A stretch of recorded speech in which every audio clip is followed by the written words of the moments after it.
Hey Matt, when we have new clients coming in, they want to know what they're going to get out of training with us and using the high intensity training model. Yeah, so let's talk about it when we take it to the bikes. So first and foremost, every client that reaches out to us mainly checks that box of they want to improve strength. There's gonna be a bunch of other boxes they might check as well, but strength is our first and foremost, our most uh, greatest like strength that is in our training. So like the first thing that we can do with strength is building up that muscle and building up the joint, building up the tendons, the ligaments, the bones, all of what strength is going to be doing when you're doing a strength training routine. And how we do that is through high intensity strength training. So we're getting that muscle on each exercise to momentary muscular failure within that one set. We're going to have multiple sets on that same exercise. We're going to do about 2 to 3 sets on that muscle group, but Yeah. not on that same exercise. So, Which, if you've never strength trained before, we always say high intensity training and training to momentary muscular failure sounds super intimidating, but it's actually more about the safe, controlled movement and working really hard and with high quality in your strength training program rather than working a high volume. yeah, for sure. So that muscle is getting to that momentary muscular failure. You're going to feel that momentary muscular fatigue in the muscle, and it's going to be somewhat that painful, but it's not going to be painful in a sense of like a sharp stabbing pain on one side or the other. So we teach you how that's going to feel during that first session right away, and you're going to feel that and get the benefits within that first 45-minute session. Yeah, and so after we kind of talk about the benefits of the strength improvements, we also like to talk about some of the other improvements. And the next one we get a lot is flexibility, because people, if you're practicing yoga or have a good yoga practice, you might feel pretty confident, but I don't know that many people that are having a consistent stretching routine on their own. And I always tell people when they come here, listen, we're not going to do yoga with you. I have some great recommendations for people if you want to practice yoga. But what we are going to do is make sure that you're moving through a full range of motion. So, as Matt mentioned, you're doing one set of each exercise. We're pushing you really hard and going for continuous growth every time you come in. So, each workout, you're looking to get one more rep or up the weight.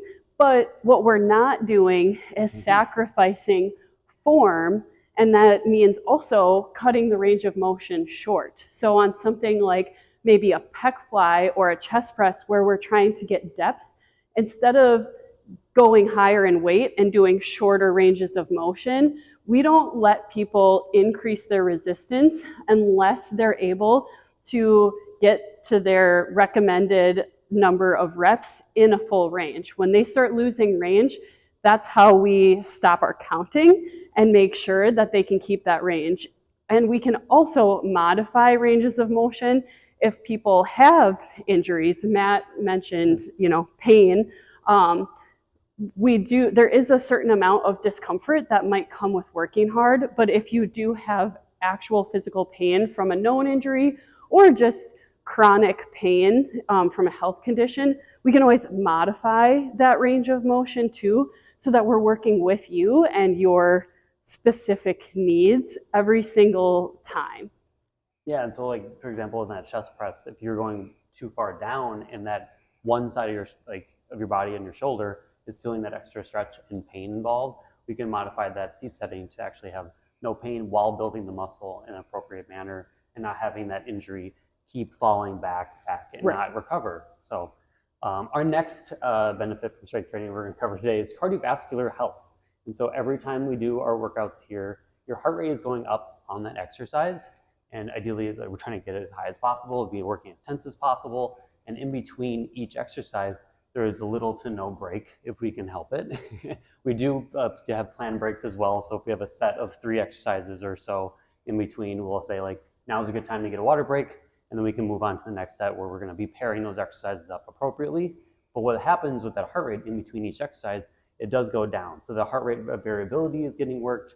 Your heart is like a muscle, so if you think about if we do 12 exercises in a workout, 13, you're doing about 12 heart rate reps.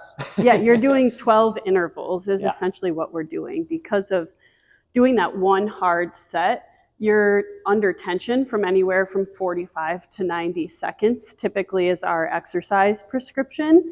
So at the beginning of that set, your heart rate might be a little bit lower in a kind of working heart rate range, maybe 100 to 120. You know, we're not at rest.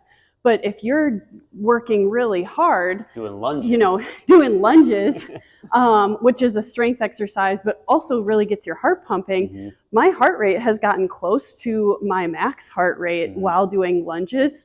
But then as soon as lunges are over, I can see my heart rate continue to drop, even as I'm starting the first couple of reps of that next exercise, because we're picking a moderate weight.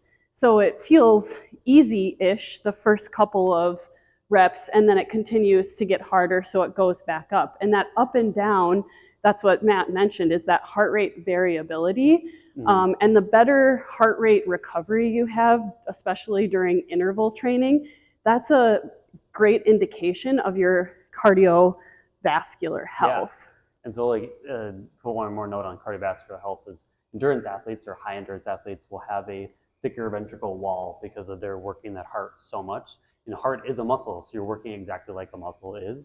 And in a sense of like getting that strength in the muscle as you work it more and more, it's going to become thicker, and that can lead to some problems with the heart rates as far as the certain the beats that it's throwing off. But other than that, if you go to your doctor, you know, routinely manner, they should be able to catch that with those specific athletes. So. Yeah, and especially with runners, we typically only see issues with the heart wall when they're not doing strength training with running, because as Matt mentioned, your heart is a muscle.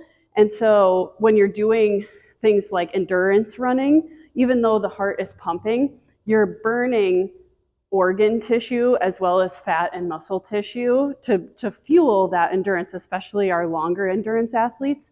And so you need to do something like strength training to combat that, that loss. And so those endurance athletes who are also doing regular strength training routines typically don't see the same volume, I guess, of heart issues. So as you can tell, Matt and I could go on and on and on about all the benefits of high intensity strength training. Most forms of strength training are going to have benefits, but the high intensity model of slow controlled movement working to momentary muscular failure is one of the safest, most efficient, most effective strength training models out there, requiring people to only strength train 1 to 2 days a week for 45 minutes. And it really maximizes and checks a lot of boxes. So if you're looking for one mode of exercise to get you the biggest bang for your buck, you're going to want to pick the high intensity training model for strength training.